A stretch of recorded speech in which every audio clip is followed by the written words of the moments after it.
The wind howled softly through the broken fences as John sat by the cradle, holding his infant daughter close. His wife, Mary, had passed just a week earlier during childbirth, leaving behind nothing but silence and sorrow. The ranch, once full of laughter, now felt like a graveyard. He had tried to feed the baby milk from a tin, but she refused, crying in hunger.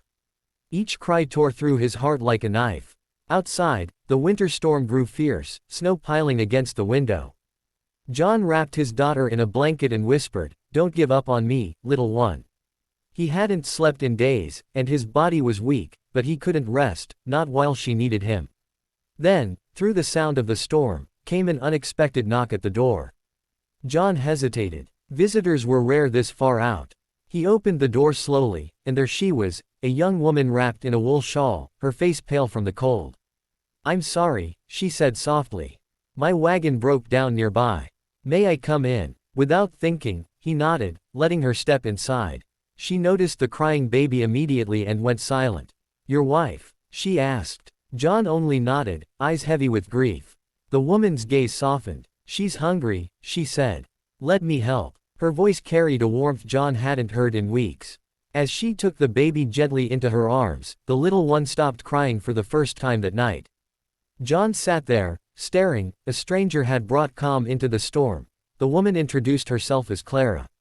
She had been traveling west alone after losing her family to fever. The storm outside made it impossible to leave, so John offered her shelter.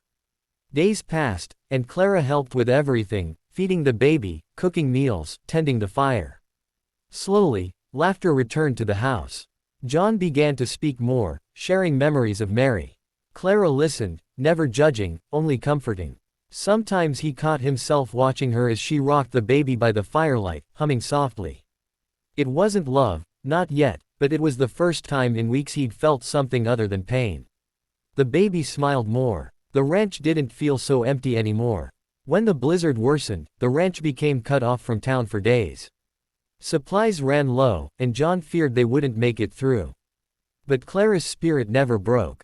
She worked tirelessly, mending clothes, collecting snow for water, and keeping the baby warm.